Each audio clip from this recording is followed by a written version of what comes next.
Ya, baik. Assalamualaikum warahmatullahi wabarakatuh. Waalaikumsalam warahmatullahi wabarakatuh. Ya, selamat siang Bapak Ibu semuanya. Alhamdulillah pada kesempatan hari ini kita masih diberi kesempatan untuk belajar kembali di mata kuliah riset kuantitatif. Dan hari ini adalah pertemuan yang terakhir ya Bapak Ibu semuanya. Setelah kita ada 6 pertemuan kemarin dari apa, penjelasan tentang EBP atau Evidence Based Practice, kemudian tentang konsep dari riset kuantitatif. Kemudian ada issues and solution di clinical research, kemudian ada issues and solution di riset etik, kemudian ada clinical significant versus statistical significant, dan yang terakhir kemarin adalah nursing theory, penggunanya dalam riset keperawatan atau riset kuantitatif ya. Jadi ini 6 materi yang sudah kita pelajari kemarin dan harapannya ini bisa menjadi informasi bagi Bapak Ibu semuanya dalam penyusunan tesis dan juga riset ya setelah nanti selesai studinya seperti itu. Karena ini basic dari riset jadi seperti ini kurang lebih. Dan ini memang kita sampaikan di magister karena ini sudah saya kira yakin ini sudah advance dalam penelitian sehingga kita tidak menyampaikan hal-hal basic seputar kuantitatif ya seperti yang sudah kita sampaikan di teman-teman skripsi. Tapi ini karena sudah di S2 jadi kita menyampaikannya lebih hal yang lebih advance kemudian harapannya bisa lebih digunakan dalam proposal kemudian ujian tesis ya gitu. Baik, untuk yang pertemuan terakhir ini saya ingin menyampaikan tentang bagaimana penggunaan riset di dalam klinik, hospital atau community, tapi saya akan review sebentar materi yang kemarin sudah kita pelajari bersama-sama tentang bagaimana kita mengintegrasikan teori dalam riset keperawatan ya. Jadi kita sudah belajar kemarin bahwa di nursing theory itu ada level-levelnya Bapak semuanya. Ada yang nursing meta paradigm, kemudian ada grand theory, kemudian ada middle ring theory dan juga ada practice level theory. Jadi ini level-level yang ada di teori keperawatan. Dan semua teori dia porosnya pada atau bermuara pada nursing meta paradigm. Jadi ada person, ada nursing sendiri, ada kesehatan atau health, kemudian ada environment. Jadi area pekerjaan nursing atau perawat ya dia kurang lebih ada di 4 aspek itu tadi ya. Makanya kalau kita penelitian ya paling tidak kita menjadikan beberapa parameter sebagai target dalam riset kita atau outcome-nya ya. Baik itu aspek personnya atau mungkin aspek nursingnya ya. Kemudian aspek kesehatan dari family atau mungkin community, kemudian yang keempat adalah dari environment. Jadi semua riset keperawatan itu pada dasarnya mengarah di 4 aspek ini ya. Nah, ini yang menjadi patokan kita. Nah, makanya banyak sekali riset-riset yang dia sudah mengintegrasikan teori dengan atau teori ke riset kuantitatif ya. Itu sudah sangat banyak sekali jumlahnya. Dan saya pun juga pernah mencoba bagaimana mengimplementasikannya. Nah, ini adalah porosnya. Jadi ketika kita diskusi tentang teori, berarti semuanya mengarah pada 4 aspek ini. Karena semua teori keperawatan itu ya tidak jauh-jauh dari 4 aspek ini ya, karena dia menjadi akar dari semua teori sehingga ketika sudah dikembangkan maka akan banyak sekali teori-teori yang ada di referensi seperti itu.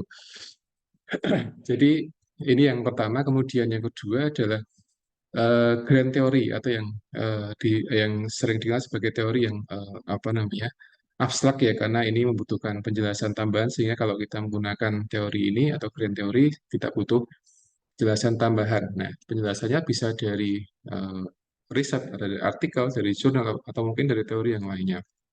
Karena sebagian teori itu saling menjelaskan. Jadi ketika kita berbicara tentang self-care, itu kadang dia ada kaitannya dengan adaptasi dan sebagainya. Jika kalau kita ingin mengintegrasikan riset atau mungkin teori ke dalam eh, riset kualitatif, maka kita butuh penjelas lagi, butuh deskripsi lagi. Karena ketika teori itu disampaikan secara abstrak, maka tadi ya eh, butuh deskripsi, dia butuh penjelasan yang detail sehingga itu bisa digunakan gitu.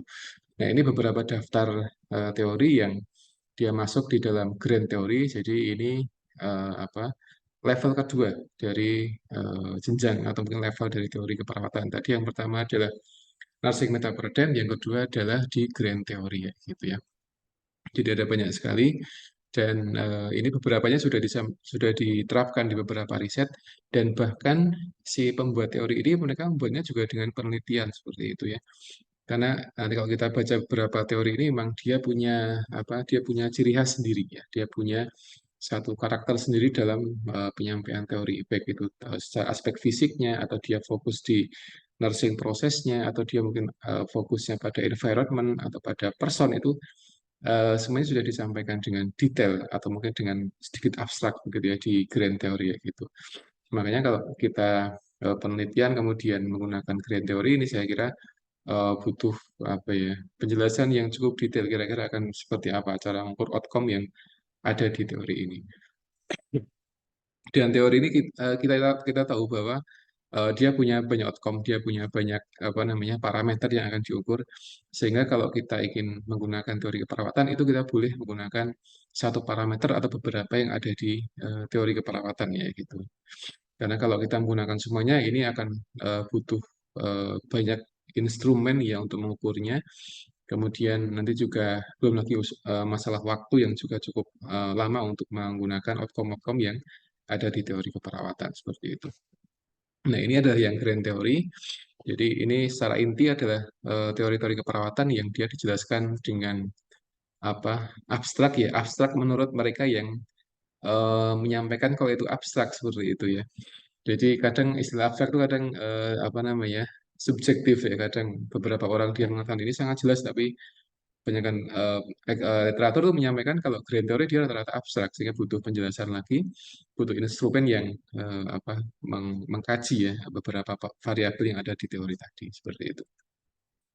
Kemudian yang kedua adalah middle rank teori. Jadi ini teori yang bisa dikatakan sudah mulai apa tidak seabstrak grand teori. Jadi apa lebih mudah dipahami ya, mudah dipahami, kemudian dia lebih mudah diimplementasikan karena definisinya, kemudian apa konsepnya itu lebih apa dekat pada praktek klinis, sehingga kalau kita memilih salah satu grand teori, maka implementasinya tidak sesusah ketika kita menggunakan grand teori seperti itu ya. Karena apa namanya ini teori yang saya kira juga dibuat berdasarkan kondisi klinis yang ada di negara di mana si pembuat ini dia menyusun, maka dia juga sudah memberikan satu hal yang detail terkait teori-teori tadi seperti itu ya.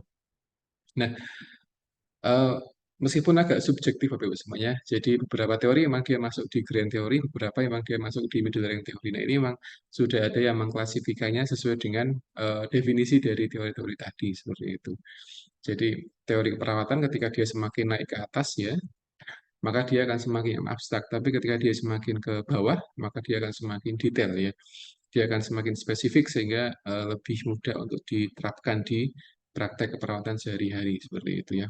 Nah, karena di sini kalau kita membaca teori keperawatan ini macam-macam jenisnya, ada yang fokus di person, ada fokus ya di lingkungan, ada fokus di health-nya, jadi macam-macam sekali ya.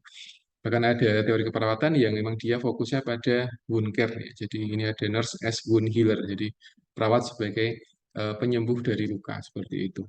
Nah, ini menjadi satu patokan bahwa memang di setiap aspek klinis di hospital atau di community itu memungkinkan untuk diterapkan teori keperawatan ya gitu ya, karena memang yang buat teori ini memang dia melihat fenomena yang ada di sana ya gitu ya. Kemudian dia membuat satu konsep, kemudian dia mengembangkan model atau mungkin teori, dan akhirnya jadi teori dan bisa digunakan di beberapa tempat atau beberapa negara seperti itu ya. Nah, kayak gitu. Kemudian teori keperawatan itu rata-rata atau mungkin dia terdiri dari 4 aspek. Ada yang sekedar explain, ada yang describe ya. Kemudian ada yang dia prediksi atau mungkin dia memberikan satu rekomendasi atau prescribe kayak gitu. Dan ini tentunya punya satu pengaruh terhadap nursing care kayak gitu ya, karena kita punya banyak teori keperawatan dan tentunya kalau digunakan atau diimplementasikan akan memberikan satu improvement pada nursing care seperti itu ya. Tapi tentunya dalam penerapannya juga tidak mudah ya, tidak mudah melakukan teori karena juga butuh banyak step ya, butuh banyak tahapan, juga butuh banyak penelitian, sehingga kalau diterapkan ini kadang kita butuh satu siklus sendiri, siklus dalam asesmen, kemudian dalam implementasi dan sebagainya. Jadi kadang beberapa teori dia kurang cocok diterapkan karena mungkin tidak sesuai dengan kondisi yang ada di sebuah tempat, tapi di tempat lain mungkin cocok seperti itu. Nah, kadang hal seperti ini yang perlu apa ya, dikaji secara detail oleh para perawat yang akan menerapkan teori-teori perawatan seperti itu ya.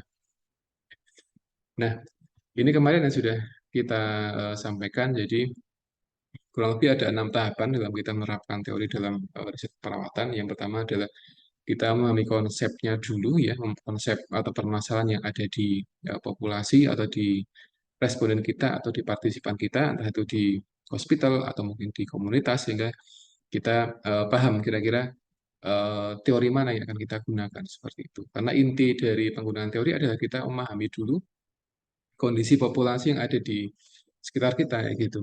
Karena kalau kita tidak begitu paham atau kita pahamnya hanya superficial gitu akan sedikit susah untuk memilih teori-teori yang akan kita gunakan ya gitu ya. Makanya yang pertama adalah kita memahami atau kita assessment problem atau clinical issues yang ada di hospital atau yang ada di komunitas sehingga nanti bisa kita pahami ya kira-kira seperti apa fenomena yang ada di sana. Ketika sudah paham berarti kita sudah bisa melakukan satu assessment terhadap teori yang akan kita gunakan nah, gitu. Kira-kira kita akan fokusnya pada person atau pada lingkungan atau mungkin pada family atau mungkin pada nursing care-nya. Jadi kita tinggal milih mau fokusnya di mana seperti itu. Kalau di rumah sakit barangkali lebih fokus pada pasien center atau mungkin pada nursing care-nya atau mungkin pada kondisi kesehatan umum kayak gitu. Tapi ketika kita risetnya di community, barangkali akan lebih banyak fokus pada environment atau lingkungan kayak gitu ya. Jadi beda kondisi atau beda profil klinis itu akan barangkali akan apa namanya mengantarkan kita pada teori yang berbeda juga ya gitu ya. Tapi sekali lagi teori keperawatan itu berporos pada 4 aspek ya. Ada aspek person, ada aspek nursing, ada aspek health, dan aspek lingkungan. Jadi porosnya ada 4 itu tadi. Ketika kita akan riset, ya kalau nggak jauh-jauh dari 4 tadi, kita akan ambil salah satu atau salah dua atau mungkin salah tiga atau mungkin semuanya diambil gitu. Jadi kalau kita perhatikan beberapa riset itu ya apa kurang lebih ya, mengarahnya ke sana ya, atau mungkin di personnya, atau dia di grup community atau family, atau mungkin dia di arah kesehatan, atau mungkin lingkungan, atau mungkin di aspek manajemen keperawatan. Nah, itu dari arah sana yang sering dikaji seperti itu ya. Jadi kalau penelitian yang dia fokus di manajemen perawatan, berarti dia fokusnya di nursing care-nya gitu. Nah ini nursing care merupakan bagian dari nursing meta paradigm gitu ya. Jadi ketika seorang perawat kemudian dia riset ya kurang lebih arah outcome-nya kurang lebih di 4 hal tadi seperti itu ya. Kemudian memilih teori keperawatan yang sesuai dengan variabel yang atau populasinya kayak gitu. Karena ketika kita sudah menentukan topik, kita sudah bisa kira-kira menggunakan teori mana sih yang cocok untuk problem yang ada di apa namanya di lapangan kayak gitu. Kalau problemnya di individu berarti kita milihnya teori yang dia fokusnya pada individu kayak gitu. Tapi kalau risetnya atau problemnya dia fokusnya pada keluarga ya berarti kita milih teori-teori yang apa namanya targetnya populasinya adalah keluarga ya. Karena masing-masing teori tadi dia punya variabel sendiri, dia punya apa namanya sampel sendiri sehingga kalau kita milih teori X, oh kayaknya ini lebih cocok digunakan pada pasien-pasien atau dia lebih cocok di pasien center care gitu dan sebagainya ya. Kemudian yang keempat adalah integrasi, ini jelas kita implementasi ke riset kuantitatif kita, kemudian evaluasi dan juga dokumentasi. Jadi ini yang penting kayak gitu. Nah, dokumentasi ini bisa berupa apa namanya? Progres atau mungkin bisa berupa capaiannya. Jadi capaiannya maksudnya seberapa efektif teori diterapkan di dalam nursing care di hospital atau mungkin di komunitas ya gitu. Apakah dia menimbulkan atau mempengaruhi outcome ya, improve atau mungkin dia malah menurunkan outcome itu nanti akan terlihat di evaluasi seperti itu ya. Dan evaluasi juga termasuk bagian dari nursing care. Jadi kalau kita riset itu ya pada dasarnya kita implementasi dari nursing care itu tadi. Ada assessment, kemudian ada diagnosa, kemudian ada implementasi dan sebagainya sampai dengan di evaluasi. Jadi itu yang yang bisa diterapkan ketika kita ingin menerapkan atau kita menggunakan teori keperawatan seperti itu ya. Dan barangkali di Indonesia masih belum banyak ya, belum banyak riset-riset atau mungkin nursing riset yang dia menggunakan teori keperawatan. Kebanyakan masih belum menggunakan ke arah sana, jadi masih menggunakan metode-metode yang general, jadi misalkan intervensi edukasi dan tapi tanpa melibatkan atau menggunakan teori keperawatan. Padahal di nursing teori ada beberapa teori yang memang dia mengarah ke edukasi, sehingga itu saya yakin bisa digunakan kayak gitu ya, bisa digunakan. Dan ketika kita menggunakan teori keperawatan, ya itu akan menunjukkan perbedaan riset kita dengan riset profesi yang lainnya ya. Profesi kita dia punya apa teori keperawatan yang itu disampaikan di riset, kemudian nanti kalau publikasi juga ada penggunaan teori keperawatan, itu akan lebih apa namanya lebih bisa mengembangkan profesi kita seperti apa itu sebenarnya. Jadi ini 6 tahapan yang bisa digunakan untuk implementasi teori, tapi secara prinsip itu kita pahami dulu kondisi yang ada di lapangan ya, kondisi pasien kita atau populasi kita, dan setelah itu nanti baru bisa menggunakan atau mungkin memilih teori mana sih yang cocok untuk digunakan dalam riset kita seperti itu ya. Baik, ini yang pernah kita coba. Jadi saya menyusun satu model implementasi teori keperawatan di komunitas, tapi fokus pada wound care gitu atau pressure ulcer gitu ya. Jadi ini ada 6 tahapan, ada memahami kondisi luka, kemudian mendiskusikan dengan perawat dan juga dengan pasien, kemudian ada memilih teori ya, kemudian implementasi teori yang juga melibatkan keluarga dan caregiver ya, karena kalau kita fokusnya di komunitas ya kadang atau mungkin ya kadang menjadi hal yang wajib kita melibatkan keluarga atau caregiver dari si pasien tadi. Kita edukasi dulu, kita jelaskan, kemudian kita evaluasi apa efektivitasnya, kemudian kita dokumentasikan. Jadi ini 6 tahapan yang sudah kita susun untuk penerapan teori keperawatan di dalam praktek wound care di komunitas. Jadi ada 6 step kayak gitu ya. Dan kalau di penerapannya di riset juga kurang lebih sama. Jadi semuanya berawal dari asesmen kayak gitu. Ya, ketika kita riset juga asesmen, ketika kita akan ke pasien juga semuanya asesmen. Karena asesmen menjadi menjadi fundamen yang menjadi inti dari semua pengkajian permasalahan yang ada di klinis. Jadi harus diakses dulu, harus dikaji dulu seberapa parah atau seberapa kondisinya seperti apa, sehingga kita bisa menentukan langkah selanjutnya seperti itu. Dan kunci keberhasilan dari riset adalah pada asesmen aku semuanya, pada asesmen problem yang ada di klinis ya. Kalau kita bisa mengkaji permasalahan dengan detail, kita akan mudah mencari permasalahan topik ke riset. Tapi ketika sebaliknya kita belum begitu detail mengkaji permasalahan atau mungkin masih general, nanti kita juga akan susah ya mencari topik riset seperti itu atau mungkin memilih teori, sehingga asesmen menjadi kunci dari kesuksesan penelitian atau kesuksesan dalam implementasi teori keperawatan. Jadi semuanya berporos pada asesmen seperti itu ya.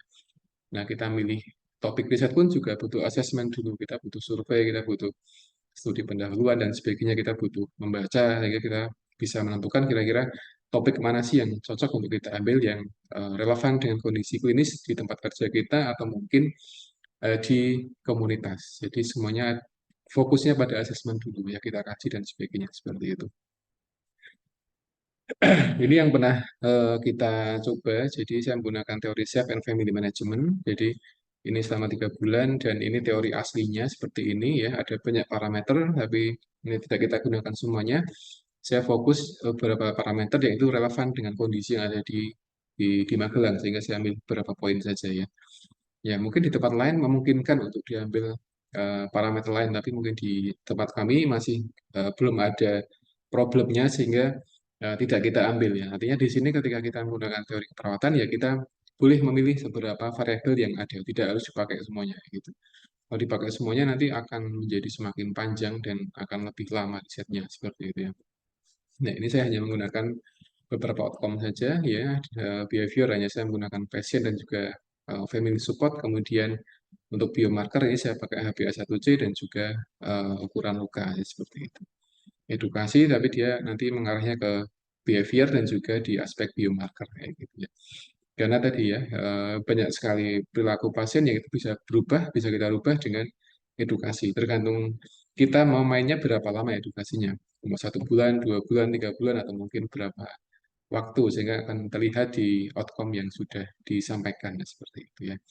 Jadi ini kita penentuan 3 bulan pun juga melihat riset sebelumnya ya untuk edukasi seperti ini idealnya berapa lama itu kita sudah review di beberapa artikel publikasi sehingga kita menentukan ini 3 bulan itu sudah ideal untuk pasien dengan kondisi seperti yang ada di tempat kami seperti itu ya.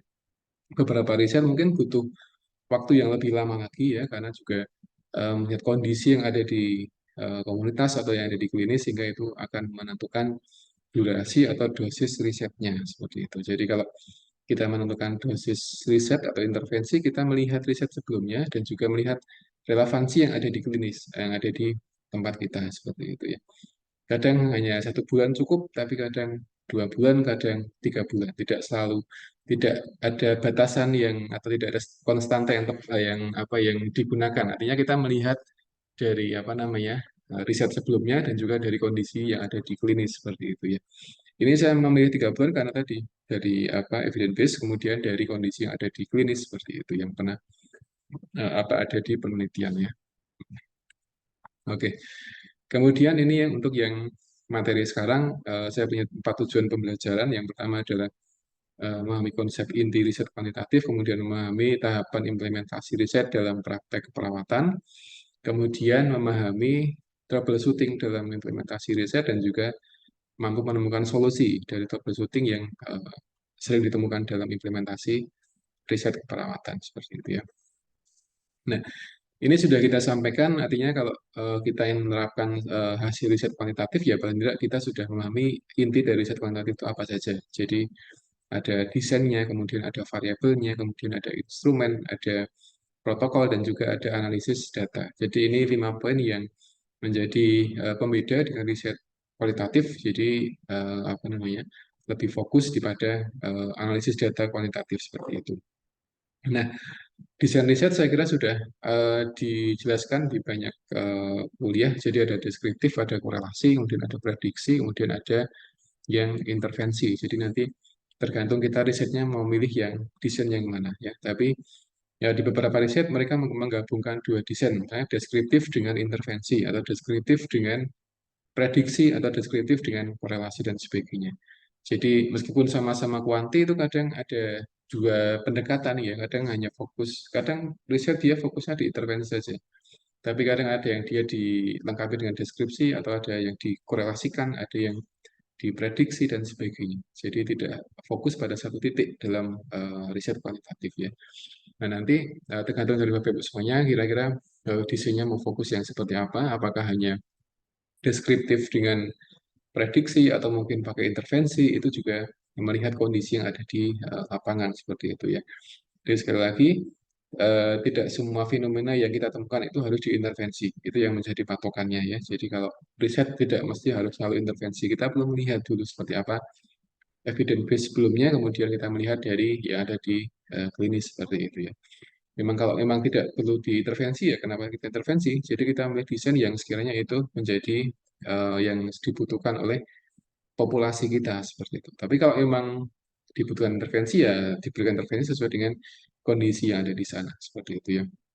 Itu pun durasinya juga tidak begitu lama, kadang sebulan 2 bulan cukup, atau mungkin melihat permasalahan klinis yang sering ditemukan di sana, kira-kira berapa lama sih idealnya diberikan intervensi seperti itu ya. Jadi nanti untuk durasinya eh, bisa menentukan atau melihat dari riset sebelumnya dan juga yang ada di kondisi lapangan seperti apa gitu. Kemudian yang kedua adalah variabel dan outcome-nya, ini yang juga penting karena semua riset itu saya yakin fokusnya pada outcome ya. Outcome ini sudah kita sampaikan kemarin, jadi ada 3 outcome ya Bapak semuanya. Ada macam-macam ya, ada 3 bagian ini yang akan kita fokuskan pada pasien satisfaction dan sebagainya, nanti bisa dipelajari lagi. Jadi semua riset kuantitatif itu risetnya pada outcome kayak gitu. Yang ketiga adalah instrumentasi, ini yang juga perlu kita tekankan lagi. Jadi semua riset itu menggunakan instrumen ya, baik itu pengambilan data atau mungkin riset untuk atau instrumen untuk intervensi. Jadi ada 2 instrumen yang ada di dalam literatur. Jadi untuk pengambilan data, misalkan untuk demografi atau mungkin yang lain sebagainya. Kemudian ada juga instrumen untuk intervensi, SOP, modul, atau mungkin protokol dan sebagainya. Jadi ini yang menjadi perhatian ya. Kemudian yang keempat adalah protokol penelitian ya. Jadi ini kelompok intervensi akan diberikan terapi yang seperti apa, kelompok yang satunya akan diberikan terapi yang seperti apa, itu juga perlu dipertimbangkan semuanya. Karena beberapa riset kalau dia hanya menggunakan satu grup saja itu kadang untuk publikasinya kadang juga ditanyakan oleh editor jurnal kadang karena mereka sering menanyakan ini kok tidak ada kelompok kontrolnya kenapa dan sebagainya ya. Sehingga Kalau riset itu untuk tesis atau magister saya kira lebih pas kalau ada dua grup kayak gitu. Jadi ada intervensi kemudian kelompok yang kontrol ya. Jadi ada dua intervensi yang diberikan kayak gitu. Intervensi dia biasanya dikombinasikan dengan terapi-terapi yang bisa digunakan atau yang sering disebut sebagai usual care. Jadi usual care itu terapi yang standar yang digunakan di sebuah hospital atau sebuah penyakit kayak gitu, dan nanti dikombinasikan dengan intervensi kita yang atau SOP kita seperti itu. Itu yang kelompok intervensi. Sementara yang kontrol itu ya dia diberikan usual care saja tanpa diberikan intervensi. Dia diberi apa di observasi secara natural seperti apa respon dan sebagainya gitu ya. Jadi ini yang kadang menjadi PR bagi para peneliti khususnya yang mereka yang menggunakan intervensi. Kira-kira yang kelompok kontrol mau diapain ya gitu ya. Dan sebenarnya kalau kelompok kontrol dia lebih mudah karena kita tidak menggunakan intervensi, tapi kita kadang menggunakan standar care yang sudah dilakukan di sebuah hospital atau mungkin di sebuah klinik atau mungkin di sebuah komunitas ya gitu. Nah, yang intervensi ini kita perlu pikirkan. Nantinya intervensi dia harus berbeda dengan yang kontrol. Apakah akan dimodifikasi waktunya atau mungkin durasinya atau mungkin dosisnya. Jadi macam-macam yang bisa kita kembangkan dari intervensi seperti itu. Tapi secara prinsip kalau kita risetnya di apa intervensi ya paling tidak kita sudah memikirkan kira-kira mau diberikan apa sih dua grup ini, apakah sama terapinya atau beda tapi bedanya apa, nanti bisa perlu dikembangkan lagi gitu ya. Nah, mengembangkannya pun juga dengan apa survei studi sebelumnya. Jadi apakah dengan edukasi saja atau mungkin dengan terapi apa itu nanti akan banyak variabel yang bisa kita temukan atau bisa kita modifikasi seperti itu ya. Jadi ini yang jadi inti dari riset kuantitatif adalah protokol penelitian seperti apa, durasinya, waktunya, kemudian nanti siapa yang intervensi, apakah kita menggunakan riset asisten atau tidak, kemudian nanti kalau kita melibatkan asisten penelitian ya paling tidak kita ada persepsi dulu, kemudian bagaimana apa namanya pengambilan datanya, bagaimana analisa datanya itu juga perlu disampaikan sehingga ketika kita sudah sudah satu pemahaman dengan asisten kita, berarti kita sudah tinggal jalan saja untuk intervensinya seperti itu ya. Dan sudah kita sampaikan di beberapa pertemuan, jadi intervensi dengan kontrol itu boleh berjalan sama-sama pengambilan datanya, boleh didahulukan dulu mana yang intervensi dulu. Jadi itu melihat dari kemampuan atau mungkin melihat dari kondisi yang ada di lapangan, apakah dibarengkan atau mungkin didahulukan salah satunya seperti itu ya. Dan masing-masing ini dia juga ada kelebihan dan kekurangannya ya, baik itu waktu atau mungkin energi. Jadi kalau kadang beberapa peneliti itu dia memilih biar sekalian capek ya dibarengkan sekalian. Jadi intervensi sekarang mulai, yang kontrol juga sama-sama mulai, jadi sama-sama bareng kayak gitu. Jadi nanti selesainya bareng dan bisa dianalisis bareng-bareng seperti itu. Tapi ketika semuanya eh, punya banyak waktu, berarti ya nanti didahulukan dulu mana intervensi, karena itu butuh apa ya butuh asesmen yang ini ya yang cukup detail karena intervensi tidak bisa dilepas, tapi dia diperhatikan betul kira-kira seperti apa respon dari apa namanya respon dari partisipan kita gitu ya. Mungkin yang kelompok kontrol nanti bisa diamati karena dia tidak se apa ya kompleks ketika kita mengamati kelompok yang intervensi seperti itu ya. Karena diberi intervensi berarti responden kita dapat satu treatment baru atau hal baru sehingga kadang mereka butuh adaptasi, dia butuh memahami dulu sehingga ini apa edukasi sebelum intervensi menjadi poin yang sangat penting gitu Bapak Ibu semuanya. Jadi dikumpulkan kemudian disampaikan ya kira-kira tahapannya seperti apa, berapa lama, efeknya seperti apa, nanti disampaikan dengan detail. Dan kalau perlu diberikan lembar gitu, satu lembar atau dua lembar yang isinya adalah protokol riset kita gitu ya. Nanti biar pasien dibawa pulang kertasnya, kemudian nanti dibaca di rumah, kemudian baru bisa memahami dan menerima untuk menjadi partisipan di riset kita seperti itu. Jadi ini yang menjadi pokok. Jadi ada 5 hal, ada memahami desain, kemudian variabel riset, kemudian instrumen, kemudian protokol dan juga analisa datanya seperti itu ya. Nah, ini ada beberapa alasan kenapa riset kuantitatif itu perlu diimplementasikan. Yang pertama adalah problem itu dia berasal dari lahan praktek, baik dari hospital care atau mungkin dari community care atau mungkin dari private practice kayak gitu. Makanya saya yakin semua apa namanya riset itu yang berasal dari permasalahan yang ada di tiga lahan ini ya, di hospital atau mungkin di komunitas atau mungkin di praktek pribadi. Jadi itu bisa kita gunakan ya gitu ya. Nah, karena semua riset memang dia tujuannya untuk mengatasi masalah gitu ya. Jadi masalah-masalah yang sering ditemukan di tiga tempat ini memang dia bisa diselesaikan dengan penelitian atau dengan intervensi atau observasi atau mungkin dengan interview dan sebagainya. Jadi apa tergantung dari teman-teman yang ada di tiga tempat ini seperti itu.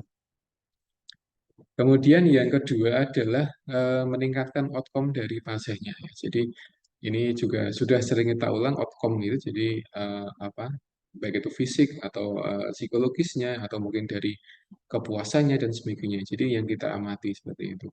Dan banyak penelitian keperawatan yang dia fokusnya pada fisik saja, misalkan kenyamanan atau nyeri atau mungkin apa dan sebagainya sehingga itu menjadi outcome yang ingin dicapai oleh si peneliti tadi ya gitu. Kemudian yang ketiga adalah membuka peluang riset selanjutnya. Jadi ketika kita implementasi di lapangan, kita nanti akan tahu kira-kira di mana sih letak kekurangan riset kita ya, gitu ya. Apakah di durasinya atau mungkin di tahapan apa nanti akan ketahuan. Nah, ketika tahu nanti bisa menjadi ide untuk riset selanjutnya. Orang lain atau mungkin kita sendiri yang akan melanjutkan riset itu sendiri. Jadi dia membuka satu apa ya peluang ini ya peluang riset untuk peneliti selanjutnya kayak gitu. Dan mungkin kita akan melanjutkan riset itu dan mungkin orang lain yang akan melanjutkan. Jadi ketika kita implementasi di lapangan itu akan kelihatan kira-kira gimana sih kekurangannya, kemudian di mana letak limitation dan sebagainya sih nanti akan menjadi apa satu apa, riset yang dia apa bisa digunakan di banyak tempat seperti itu tuh semuanya. Kemudian yang keempat adalah evaluasi efektivitasnya. Jadi ketika kita riset kemudian kita terapkan itu akan tadi ya akan kita evaluasi seberapa seberapa apa besar efek atau pengaruh di klinis seperti itu ya. Apakah ngaruh banget atau ngaruhnya sedikit atau mungkin tidak berpengaruh sama sekali mungkin. Jadi nanti akan kelihatan ketika kita terapkan di lahan praktek seperti itu ya. Yang kelima adalah meningkatkan nursing ability dalam penelitian. Nah, ini yang juga tidak kalah penting ya gitu karena tadi ya apa tenaga kesehatan juga perlu apa perlu kemampuan dalam menerapkan penelitian sehingga ketika kita punya penelitian kita sudah dapat hasilnya kita sudah publikasi kita tinggal implementasi di lapangan ya dengan diseminasi atau mungkin kita bertahap menerapkan pada pasien-pasien kita seperti itu ya. Kemudian yang keenam adalah mengembangkan metode baru dalam penyelesaian masalah klinis. Jadi ini yang juga menjadi poin penting bagi apa kita sebagai perawat dalam implementasi riset. Jadi ya tadi mengembangkan metode baru karena dia ada grup intervensi seperti itu. Nah, grup intervensi ini dia dikembangkan ini dengan apa dikembangkan atau mungkin dia di apa ya diterapkan metode baru dari yang ada pada yang dari dibandingkan dengan kelompok yang kontrol tadi seperti itu ya. Jadi yang kelompok yang kontrol itu dia dapat usual care atau standar care yang ada di sebuah hospital. Sementara itu untuk yang intervensi dia ada metode baru itu yang dikembangkan oleh para peneliti. Sehingga kalau kita menerapkan hasil riset kita, berarti kita mengembangkan metode baru dalam penyelesaian masalah klinis seperti itu. Dan ini dibutuhkan di banyak tempat ya Bu, semuanya dibutuhkan di banyak tempat. Dan saya yakin ketika Ibu semuanya sudah menyusun proposal sekarang, kemudian akan riset, saya yakin itu merupakan metode baru yang akan dikembangkan di tempat kerja Bapak Ibu semuanya. Jadi ada metode baru entah itu edukasi atau mungkin apa dan sebagainya sehingga nanti bisa apa namanya bisa meningkatkan outcome dari pasiennya seperti itu. Jadi semua riset itu rata-rata mereka mengembangkan metode baru karena idenya pun dari ide dari riset-riset yang sebelumnya dan di sana juga ada satu limitation riset dan dia bisa mengantarkan atau dia bisa membantu dalam pengembangan metode-metode baru yang belum pernah ada sebelumnya seperti itu ya. Beberapa tipe riset dia sifatnya hanya validasi dari metode sebelumnya, tapi beberapa riset dia mengembangkan metode baru. Mungkin kombinasi antara A dengan B dan sebagainya, kombinasi antara metode A dan metode B sehingga dia jadi satu konsep baru dalam penyelesaian masalah masalah klinis. Jadi ini 6 alasan kenapa kita perlu menerapkan atau mengimplementasikan riset kita di klinis ya karena tadi ada Pertama adalah karena problem itu dia berasal dari klinis ya, semua problem riset dari klinis, entah dari hospital atau mungkin dari komunitas atau mungkin dari private practice. Yang kedua adalah meningkatkan outcome yang juga tidak kalah penting kayak gitu. Pasien akan senang ketika dia cepat sembuhnya gitu. Nah, untuk menuju cepat sembuh itu butuh penelitian, butuh observasi ya gitu semuanya, entah dari layanannya atau mungkin dari treatmentnya atau apa itu akan bisa kita amati dari penelitian seperti itu. Yang tadinya sembuh 7 hari menjadi 3 hari itu kan pasien akan lebih senang kayak gitu. Sehingga kalau kita riset kemudian kita melihat oh, dia sangat punya dampak yang besar terhadap outcome, saya yakin pasien akan senang dan meningkat satisfaction-nya, kemudian nanti layanan meningkat dan juga akan berpengaruh terhadap kualitas rumah sakit yang ada di sebuah tempat seperti itu. Itu diawali dari penelitian Bapak sebenarnya ya. Kemudian ketiga adalah membuka peluang riset selanjutnya karena yang kita ketahui itu mungkin di banyak riset itu sekarang ini mereka saling meneruskan. Jadi mungkin si A dia risetnya sudah selesai, kemudian diteruskan si B selesai, si C dan sebagainya. Sehingga itu seperti kereta api sehingga dia terus berjalan seperti itu ya. Dia terus berkembang sehingga nanti menjadi satu menciptakan satu metode yang dia benar-benar komprehensif yang bisa menyelesaikan masalah mungkin dengan banyak pendekatan karena sudah diteliti oleh oleh banyak orang seperti itu ya. Dan mungkin riset-riset yang sekarang Bapak Ibu semuanya susun itu barangkali kelanjutan dari riset sebelumnya yang pernah ada ya. Jadi metode modifikasi atau mungkin menambahkan durasi itu kan bagian dari kelanjutan sebuah penelitian ya gitu. Dan itu hampir semuanya. Jadi hampir semua riset itu mereka merupakan kelanjutan dari atau episode berikutnya dari riset sebelumnya. Jadi membuka peluang kayak gitu ya. Kemudian keempat, ini evaluasi efektivitas, kemudian meningkatkan kemampuan keperawatan dalam penelitian. Ini juga penting karena ini juga butuh diasah ya. Mungkin teman-teman perawat yang dia sudah lama di klinis itu ketika akan riset itu juga butuh butuh refresh, dia butuh review juga, dia butuh membaca ulang dan sebagainya. Ini akan juga meningkatkan kemampuan perawat dalam penelitian ya, implementasi hasil penelitian. Kemudian keenam mengembangkan metode baru. Jadi ini 6 alasan yang cukup penting kenapa kita perlu menerapkan hasil penelitian. Nah, ini saya kemarin searching di Google, jadi saya menggunakan kata kunci translating evidence into practice. Ini saya menemukan ada 68 sekian juta artikel ya yang menjelaskan tentang bagaimana kita menerapkan evidence ke praktek keperawatan. Tapi ini setelah saya buka per halaman itu tidak sampai segitu sepertinya. Jadi ketika hasilnya sekian puluh juta itu ketika saya klik di bagian endingnya, misalkan dia hasilnya ada 10 page, itu ketika saya klik 10 page itu yang kadang nggak sampai sekian puluh juta seperti itu ya.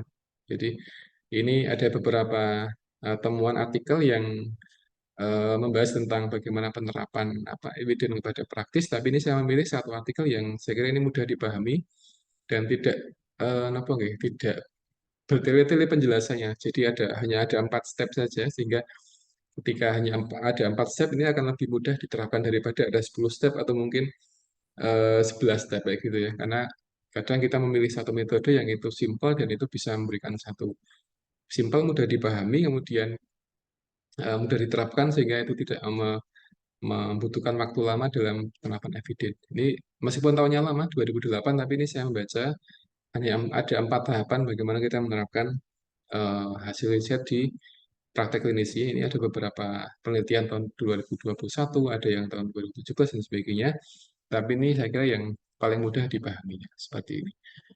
Nah, ini paper aslinya seperti ini. Jadi judulnya adalah Translating Evidence into Practice, kemudian model for large scale knowledge translation. Jadi hanya ada 4 tahapan bagaimana kita menerapkan hasil penelitian kepada praktek klinisnya. Gitu.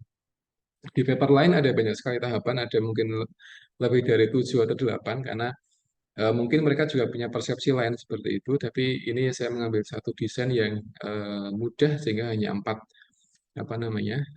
step bagaimana kita menerapkan hasil penelitian kepada populasi kita seperti itu.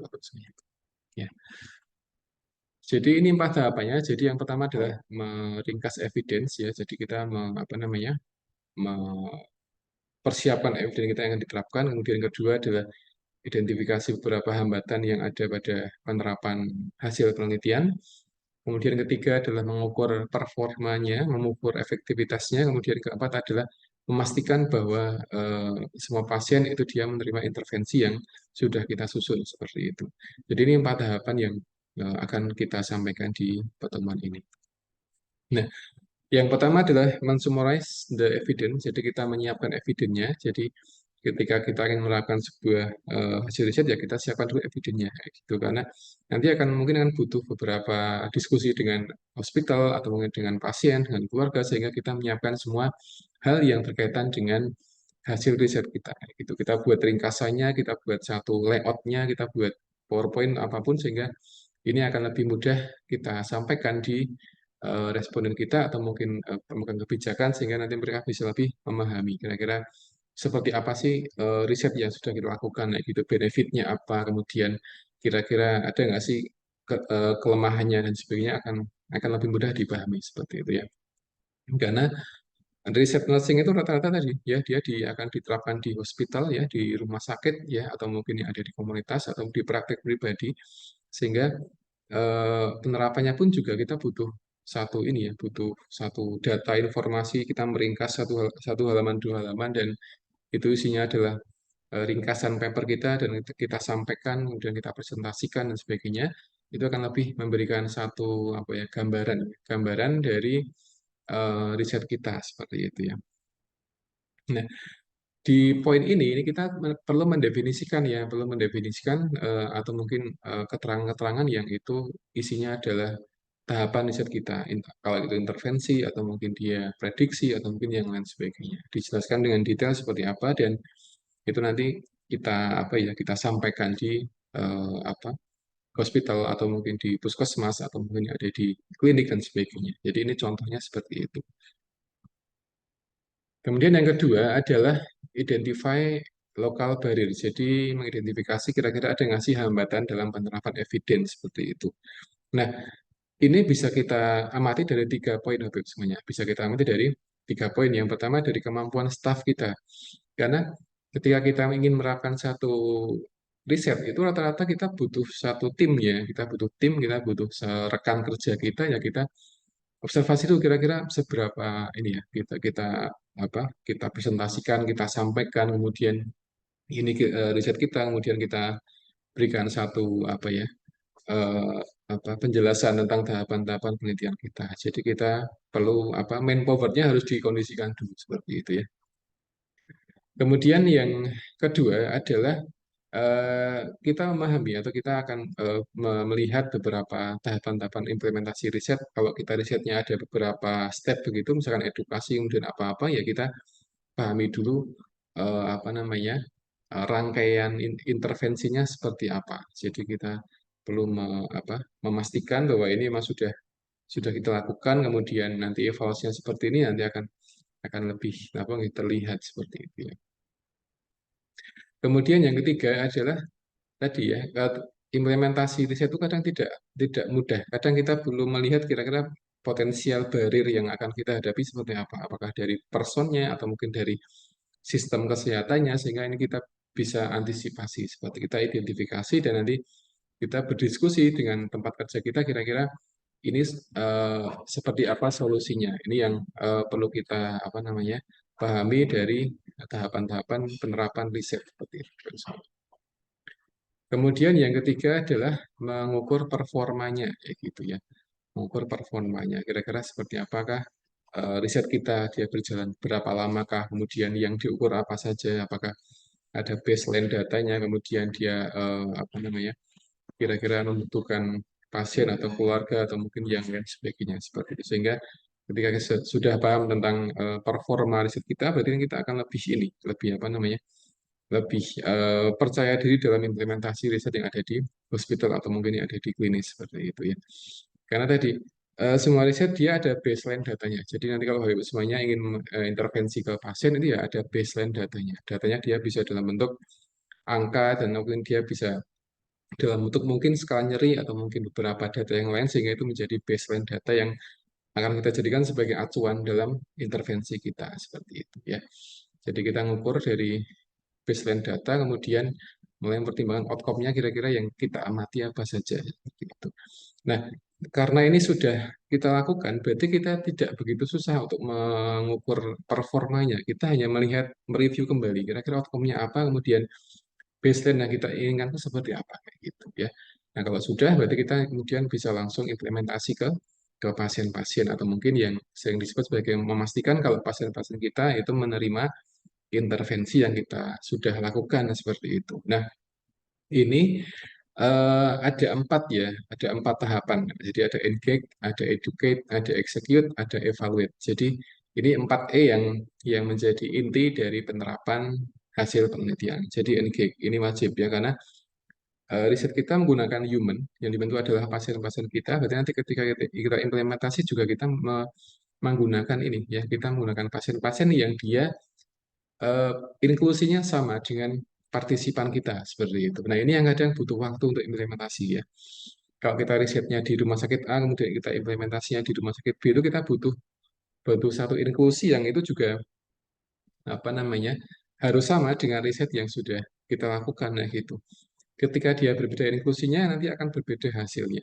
Sehingga untuk NGG ini kita butuh menyeleksi ya, menyeleksi, memastikan kalau pasien-pasien yang akan kita berikan intervensi itu dia punya batasan yang sama ya, punya batasan yang sama dalam apa namanya dengan riset kita, sehingga itu akan lebih mudah kita terapkan kayak gitu. Kemudian yang kedua adalah edukasi. Jadi di sini adalah kita share evidence kepada pasien-pasien kita. Jadi sebelum kita intervensi itu kita sampaikan kepada pasien dan keluarganya. Jadi kita punya metode baru, kita punya teknik baru dalam mengatasi simptom pasiennya, kemudian kita sampaikan juga gitu ya. Dan di tahap ini kadang pasien itu dia butuh inform consent juga, apakah mau diberikan intervensi baru atau tidak seperti itu ya. Sebagian pasien mungkin dia bilang iya saya mau, tapi sebagian pasien mungkin saya pakai yang biasa saja. Saya tidak mau intervensi yang baru, tapi pakai intervensi yang biasa saja ya sudah dilakukan sehari-hari. Ada yang seperti itu, sehingga tahap edukasi ini tahap yang sangat menentukan kira-kira pasien itu apakah mau atau tidak. Nanti akan kita terapkan intervensinya. Itu yang menjadi apa namanya tahapan yang saya kira sangat penting sebelum kita melakukan intervensi kepada pasien-pasien kita ya, gitu ya. Jadi di riset itu ada inform consent sebelum kita intervensi ke pasien, ketika kita implementasi ke apa namanya ke responden yang asli pun tetap kita butuh persetujuan seperti itu. Jadi kita butuh persetujuan, kita butuh satu apa namanya konfirmasi dari pasien sehingga dia benar-benar mau untuk kita berikan intervensi dengan metode baru ya gitu ya. Dan kadang kita perlu melibatkan keluarga dalam intervensi itu. Ya, kalau pasien dia dengan caregiver-nya, kita berikan apa edukasi di dua objek ini, ada pasien dengan caregiver-nya dan sebagainya, sehingga nanti mereka sama-sama paham.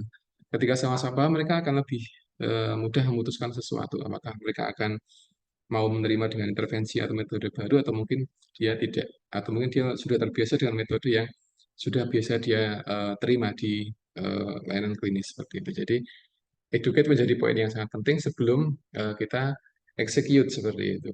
Nah, yang ketiga adalah execute. Jadi ini tahapan di mana apa pasien sudah setuju, dia sudah mau, dia sudah konfirmasi kalau dia siap untuk mendapatkan metode baru dalam menangani clinical symptom yang sudah dia rasakan seperti itu. Ketika dia sudah yes, sudah oke, ya sudah kita baru bisa menerapkan metode baru seperti itu ya. Itu yang terpenting penting adalah kita menjelaskan ini apa namanya kerugian atau mungkin manfaat dan kerugiannya kira-kira seperti apa ya. Kalau risetnya hanya edukasi, saya kira tidak banyak ini ya, tidak banyak kerugiannya. Tapi ketika dia sifatnya adalah memberikan satu treatment khusus, nah kita perlu melihat dulu kira-kira ada nggak sih hal-hal atau mungkin negatif outcome yang mungkin akan berpotensi ada ketika kita memberikan apa intervensi kita seperti itu ya. Nah, ketika pasien dia sudah oke, dia sudah apa yes dengan konfirmasi, maka kita sudah mulai bisa menerapkan atau mengeksekut intervensi kita atau hasil riset kita ke responden seperti itu ya. Nah, kadang kalau riset kita 3 bulan ya berarti kita ini selama itu juga kita menerapkan ke pasien seperti itu ya. Jadi 3 bulan, kemudian dia 2 bulan atau 1 bulan pun tetap kita berikan satu informasi kepada pasien kayak gitu. Nah, ketika di hospital yang dia hanya terapinya mungkin hanya sekian menit, ya kita sampaikan ini terapinya hanya sekian menit seperti itu. Tapi ketika kita di komunitas, kemudian ya kita menyampaikan ini akan diberikan selama 3 bulan, berarti nanti 3 bulan pun itu akan terus berjalan dan kita memberikan satu edukasi atau mungkin hal yang ada di dalam penelitian kita seperti itu ya.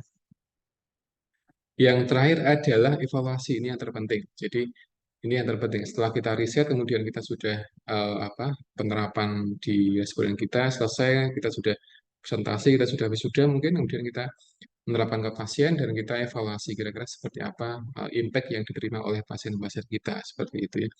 Nah, kadang impact yang diterima pasien itu kadang berbeda dengan hasil riset kita seperti itu. Kadang di responden riset kita kadang mereka menyampaikan kalau punya efek dan sebagainya, tapi ketika kita selesai riset kemudian kita sudah wisuda kemudian kita ingin melakukan riset kita, kadang pasien ya dia tidak merasakan seperti yang dirasakan oleh partisipan riset kita seperti itu ya. Karena tadi kadang sebuah riset itu dia kadang hasilnya tidak selalu stabil, kadang dia ada yang positif, ada yang negatif, ada yang signifikan, ada yang tidak, itu kadang dia berubah-berubah sesuai dengan kondisi yang ada di lapangan seperti itu ya. Dan mungkin ketika kita riset, selesai riset, mungkin ketika kita cek di statistik itu signifikan, tapi ketika kita sudah selesai, kemudian kita ingin terapkan di klinis atau di hospital atau mungkin di community itu kadang berbeda hasilnya ya karena tadi banyak faktor sehingga kita butuh melihat kira-kira apa sih yang menjadi masalah, yang mengganggu, yang menjadi barrier sehingga itu lebih maksimal dalam implementasi hasil penelitian kita seperti itu. Nah, ini 4 tahapan yang menjadi inti dari penerapan riset kuantitatif. Jadi intinya adalah kita melibatkan semua pasien atau melibatkan partisipan kita yang itu punya inklusi yang sama dengan riset kita seperti itu ya. Jadi ketika kita sudah punya satu grup pasien, kita punya kelolaan pasien di rumah atau mungkin di komunitas, kemudian mereka emang pengen untuk improve ya outcome-nya ya kita bisa mengedukasi dengan menyampaikan informasi yang sesuai, kemudian kita baru bisa execute ke intervensi kepada pasien-pasien kita seperti itu. Jadi tahapan implementasi riset kepada populasi dengan tahapan riset itu kurang lebih sama. Jadi kita butuh konfirmasi, kita butuh persetujuan dulu, kita kadang butuh diskusi yang cukup panjang dengan hospital atau mungkin dengan community sehingga nanti ketika kita sudah dapat konfirmasi, sudah dapat kesepakatan, baru bisa kita terapkan di pasien-pasien kita gitu ya.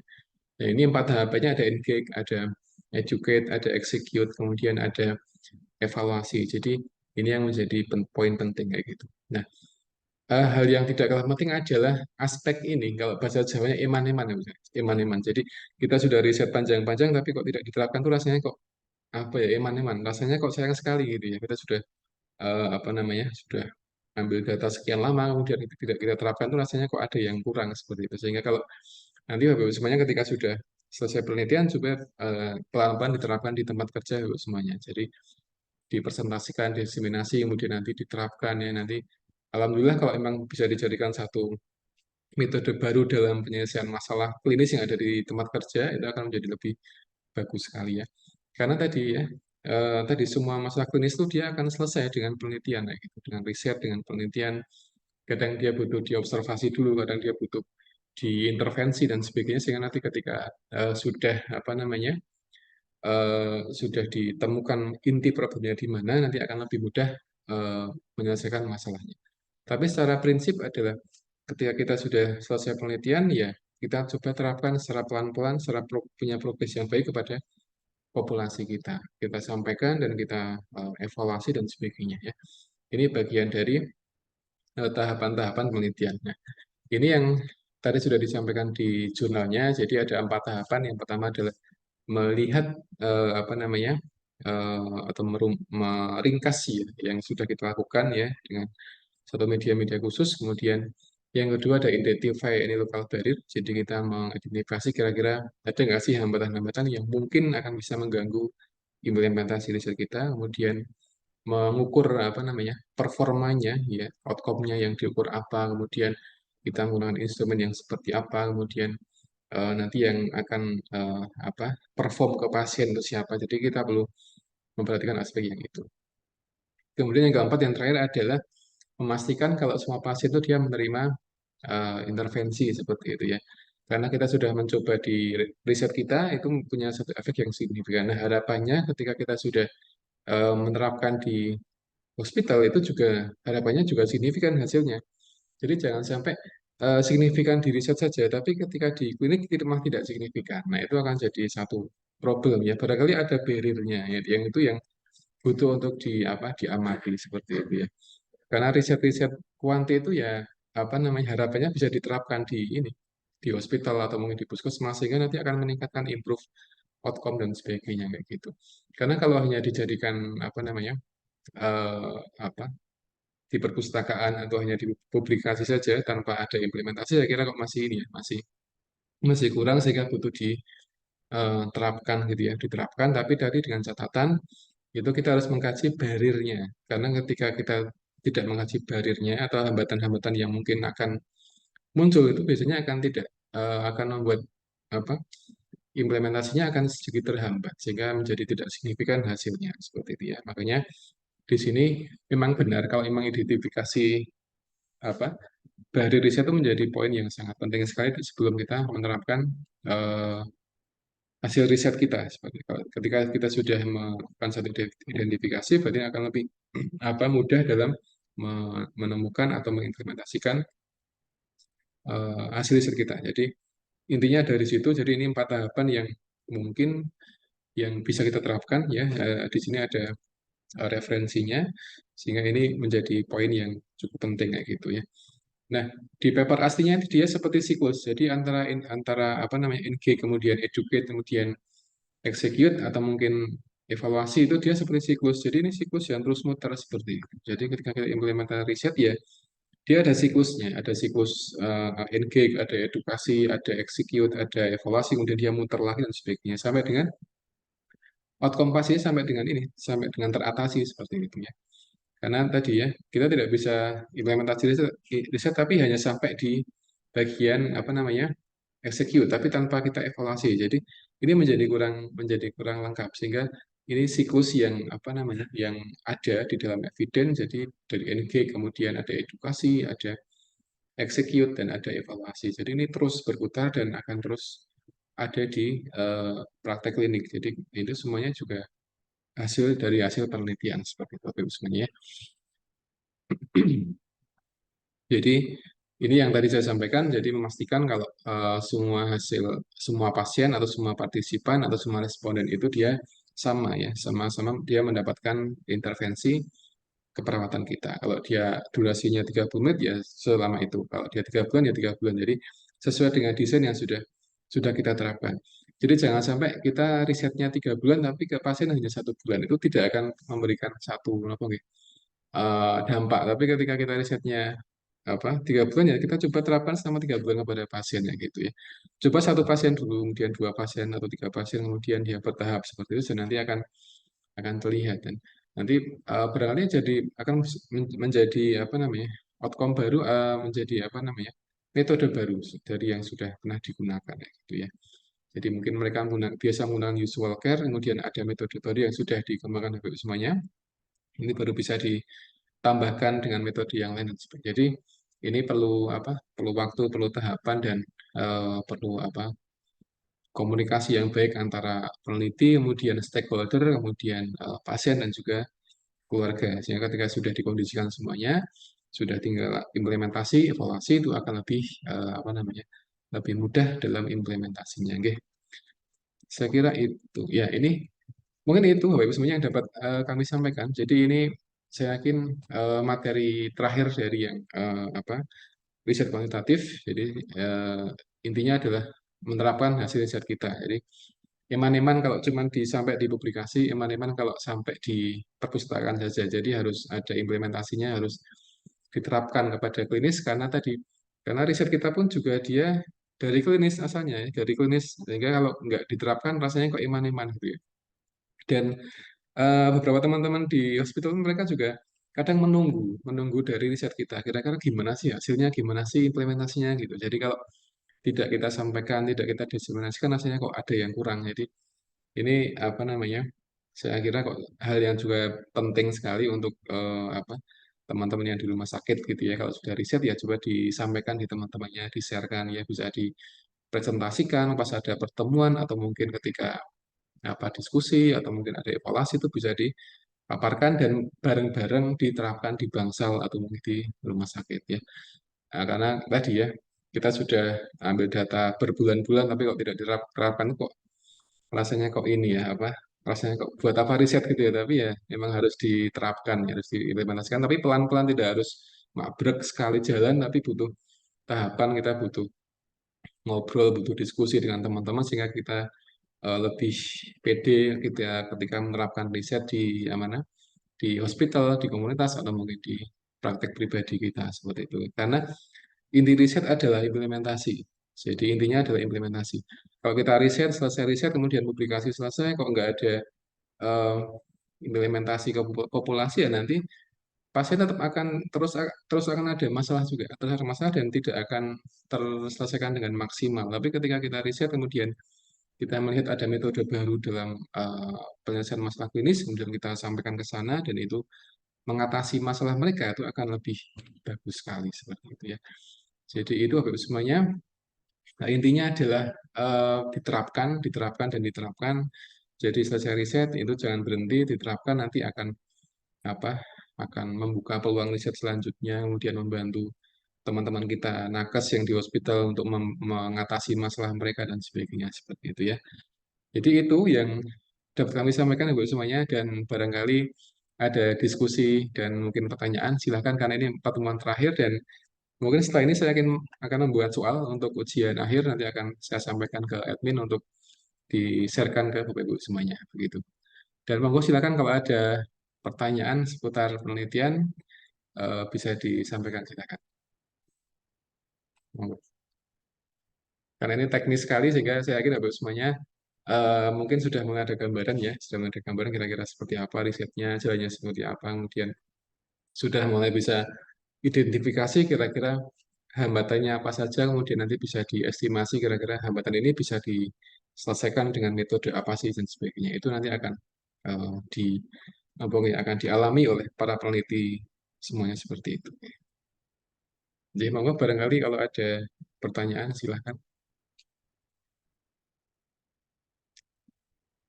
Untuk topik sudah dapat semua nggih, Bapak Ibu semuanya ya. Topik riset sudah dapat semua. Atau Sampun ada yang Kak. sudah nggih? Oh ya, berarti tinggal ujian proposal yang ini nggih. Eh, Sudah siap ujian belum nih Bapak Ibu semuanya? belum Pak. Belum. Ya, ini karena apa namanya hanya 3 semester, nggih. 3 semester itu nggak lama, jadi saya kira kok sebentar. Jadi nanti kira-kira ya pertengahan 2024 itu sudah harapannya sudah selesai, sehingga di semester ini paling tidak sudah apa nggih, ancang-ancang gitu kan, ancang-ancang proposal, kemudian ambil data dan sebagainya seperti itu ya. Nanti di semester 2 masih ada kuliah yang sama atau hanya praktek atau bagaimana Bu? Di semester 2? Belum ada informasi Pak. Oh, belum ada ya. Oh, Ada. nggih. Dan harapan saya ini apa namanya bisa memudahkan Ibu semuanya ya dengan diskusi kita hari ini atau mungkin yang sudah berlalu kemarin. Harapannya bisa memberikan satu informasi kepada Ibu semuanya bagaimana penelitian, bagaimana menggunakan evidence base ya, bagaimana kita memilih desain penelitian yang tepat, kemudian menerapkan atau membuat satu SOP riset itu harapannya bisa lebih memberikan satu apa ya pencerahan ya, karena riset intervensi itu kadang eh, bagian yang susah itu ketika kita membuat metode barunya itu tadi, yang membuat beda dengan riset-riset yang lainnya, itu yang agak butuh PR ya, gitu ya. Jadi yang butuh PR kadang yang membedakan adalah dari aspek durasinya, intervensinya sama tapi durasinya beda gitu ya. Kadang durasinya sama, ininya sama, tapi kadang outcome yang diamati dia berbeda dan sebagainya. Jadi ketika berbeda outcome-nya nanti juga butuh instrumen yang berbeda, butuh apa validitas dan reliabilitas dan yang berbeda juga, sehingga ini menjadi satu apa namanya eh, PR bagi kita ya. Jadi kalau di riset intervensi paling tidak ya hal yang cukup ini adalah membuat ini SOP atau mungkin protokol intervensinya seperti yang membuat beda dengan riset-riset yang lainnya seperti itu.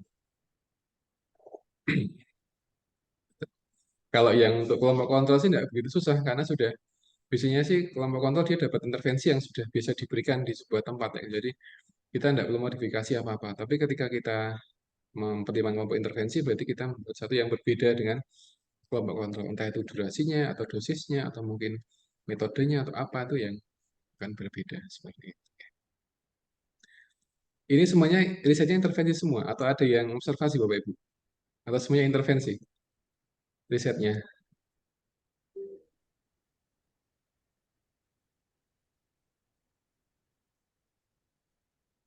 Ya, apakah semuanya intervensi, atau ada yang evaluasi, atau ada yang deskriptif mungkin risetnya, atau mungkin ada yang kualitatif desainnya,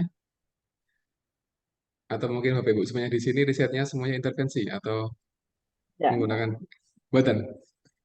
boten Bukan tapi ambil apa Bu? intervensi. Ya, Bukan tapi ambil apa desainnya? aduh, nah itu. Intervensi nama-nama Bu? Oh, Nama-nama? bukan intervensi. Bukan intervensi Itu ya? bukan. Membandingkan gitu kayaknya. Membandingkan Oke. tentang kepuasan pasien dalam sekian tahun begitu. Oh gitu. Oh iya. Oke. Iya, berarti fokusnya di apa, Bu? Patient satisfaction mungkin ya. Di Ya, manajemen patient perawatan barangkali ya, satisfaction. manajemen Betul, satisfaction ya. Betul. perawatan ya. Itu lebih mudah Bu daripada intervensi. Kalau Betul. dilihat dari desainnya. Itu ya itu alhamdulillah dari Pembimbing. pembimbingnya diarahkan ke sana. Oh gitu, ya. Gitu.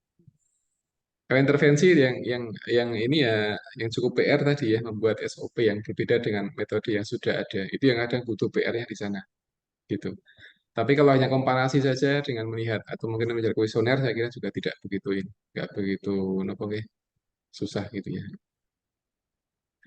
Ya jelas dinikmati aja ya, dinikmati aja risetnya. Jadi entah itu intervensi apa-apa ya pokoknya dinikmati aja. Karena kita kan kerja tim ya, kerja tim antara mahasiswa dengan dosennya, kemudian dengan teman-teman kerja tim. Jadi jangan dipikir sendiri dan itu apa ya dibikin aja, dibikin enak aja risetnya, dibikin enjoy saja sehingga nanti sebenarnya tidak begitu stres mikir penelitian tapi karena kita kerja tim sehingga kan kenapa nggih ketika kita blocking kita tinggal bisa tanya temannya, tanya pembimbingnya gimana, tanya teman yang di hospital atau apa kan jadi lebih mudah seperti itu ya. Tinggal kita semangatnya distabilkan gitu atau mungkin apa mood kita dijaga sehingga kalau moodnya stabil itu kan lebih mudah ketika kita mengerjakan Sulit sesuatu itu seperti itu. Pak Agi yang sulit. Nggih. Yang sulit itu mempertahankan mood. Iya, iya, Jadi blockingnya terlalu lama. iya. Ya itu tadi apa namanya sekali-sekali healing Bu gitu ya jalan-jalan apa kan menumbuhkan mood jadi healing atau mungkin mencari suasana baru belajar jadi itu malah lebih mudah untuk kita mengembalikan apa semangat yang mungkin sempat redup gitu ya ujian proposal mungkin ini ya selesai kemudian nanti revisi pengambilan data nah pengambilan data akan nanti butuh waktunya barangkali tidak sesuai dengan rencana mungkin kita sudah planning sebulan selesai tapi kadang di realnya kadang lebih dari sebulan seperti itu jadi nanti ketika penelitian itu diupayakan kita punya spare waktu ya misalkan riset kita 2 bulan ya kita punya spare 2 minggu atau 3 minggu untuk apa ini ya untuk waktu jadi kadang ada yang mundur untuk selesainya risetnya seperti itu. Nah kalau risetnya di komunitas itu kadang kita susah mengumpulkan orang ya sehingga ya itu kadang jadi masalah juga. Gitu. Itu yang pernah saya rasakan seperti itu. Jadi kemarin saya plannya cuma 3 bulan, tapi pada prakteknya itu enggak lebih dari 3 bulan. Jadi lama sekali karena harus di komunitas, harus wirawiri di desa, di dusun sehingga itu juga butuh waktu dan butuh energi juga dan itu ya jadi sekitar 7 bulan atau hampir 8 bulan penelitian seperti itu ya. Nah makanya nanti ketika ibu semuanya di intervensi itu coba dibuat spare waktunya, misalkan risetnya 2 bulan, berarti nanti ada spare waktu sekian minggu ke depan. Misalkan selesai 2 bulan, nanti ada sekitar waktu 3 minggu untuk prepare atau jaga-jaga kalau mereka atau responden kita ada yang apa namanya mundur atau mungkin ada yang withdrawal atau apa sehingga kita ada waktu seperti itu ya. Ya. Jadi planningnya mungkin sebulan, tapi prakteknya itu jarang ada yang pas sebulan, kadang 2 bulan, kadang ada yang 1 bulan setengah itu ya. Kadang apa ya kondisi klinis kan tidak ini ya Bu, tidak bisa kita prediksi ya. Jadi kadang ada aja sesuatu yang bikin mundur itu ada. Sehingga kita apa namanya harus benar prepare ya, prepare secara mental, prepare secara ngomongin manajemen waktu, sehingga kalau kita sudah prepare di awal tuh saya yakin nanti akan lebih siap ketika ada kondisi di mana kita butuh adaptasi eh, diri ketika ada perubahan dari kondisi partisipan kita seperti itu. Jadi yang pertama adalah mentalnya dulu disiapkan karena riset itu juga butuh persiapan mental dan nanti akan lebih ini. Oke. Ngoten Bapak Ibu semuanya, ada yang akan didiskusikan lagi? Untuk Untuk kuliah-kuliah lain sudah selesai Bapak Ibu semuanya? Kuliah lain sudah selesai semua? iya Pak Adi, Oh, Pak Arif, nggih. ya Enggak Pak Arif. Pripun Pak Arif? Wah, ini ini nggih. mencari referensi yang terbaru itu masih belum ketemu banyak yang belum Oh, ketemu. ngoten. Nggih. Ngagem bahasa Inggris Pak Arif. Oh iya Pak Adi, nah, Bahasa Inggris. coba lagi nggih, nggih. Nggih, karena kalau pakai bahasa Indonesia itu kadang tidak sebanyak hasilnya kalau kita pakai bahasa Inggris, sehingga kita butuh apa? Pakai bahasa Inggris kemudian dimodifikasi sedikit itu akan punya hasil yang cukup banyak gitu. Nggih, siap Sudah siap. nggih, sudah direvisi kemarin? Baru Tahun. sebagian belum selesai. Menurut saya, oh nggih, nggih. Iya, nggih. Nggih. Mohon maaf Pak Adi. On Nggih, enggak apa-apa. progress, Nanti Pak. di gimana? On progress. On progress, On nggih. progress. Nggih, Nggih, sama nanti Pak Adi. nggih, ditarget ya Bapak Ibu semuanya, ditarget kira-kira akan ujian kapan nanti biar saya menyesuaikan kayak gitu nggih. Nggih, siap Misalkan Pak. ujian Nggih. Juli atau mungkin Agustus ya nanti napa untuk lebih ini lagi, kemudian nanti biar selesai lebih awal proposal dan bisa lebih cepat mengambil data seperti itu nggih. Dan saya yakin Bapak Ibu semuanya yang sudah di rumah sakit sudah bertahun-tahun sudah senior akan lebih mudah atau lebih cepat mengambil data, sehingga ketika ujian proposal selesai, etik maju, nanti kemudian sudah bisa action untuk pengambilan data gitu. Oke. Ngoten Bapak Ibu semuanya. Nggih Pak Adi, siap. Oke. Oke. Nuwun. Ya. Yang jelas harus semangat ya, harus semangat Siap Pak menjaga, Adi. oke, harus Nggih. menjaga mood, harus manajemen waktu ya. Mungkin setahun ini lebih harus mengatur waktu biar ada spare untuk riset, untuk pengambilan data dan sebagainya gitu ya. Jadi harus diatur sebaik mungkin karena juga ini ya, kadang planning sebulan 2 bulan kadang nggak selalu harus sesuai dengan itu ya. Ya gitu. Oke, ngoten Ibu semuanya ya. Kalau tidak ada yang disampaikan lagi, saya kira cukup ya untuk kuliah hari ini. Nanti untuk materinya akan saya upload di YouTube. Nanti kemudian sekiranya ada pertanyaan atau apapun, silakan bisa WA saya, bisa email saya, nanti akan saya balas. Dan semoga apa yang kita pelajari bisa diambil manfaatnya dan Amin. memudahkan Bapak Ibu semuanya untuk penelitian. Ini waktunya hanya 1,5 tahun ya, tidak begitu lama, dan ini harapannya semuanya bisa selesai on time, tidak ada yang molor ngoten nggih Bapak Ibu semuanya. Amin. Amin. Oke, oke, oke. Baik, karena tidak ada yang disampaikan lagi, saya kira cukup untuk kuliah siang hari ini, dan terima kasih dan mohon maaf kalau dalam penyampaian mungkin ada kendala jaringan atau mungkin komunikasi dan sebagainya. Dan saya mohon maaf dan saya Eri. Assalamualaikum warahmatullahi wabarakatuh. Waalaikumsalam warahmatullahi Nggih. wabarakatuh. Makasih Pak Adi. Nggih, sami-sami. Nggih, nggih. Saya izin close Zoom ya Bapak Ibu semuanya. Karena ini kita recording. Pak Adi. Iya, Pak. Terima kasih.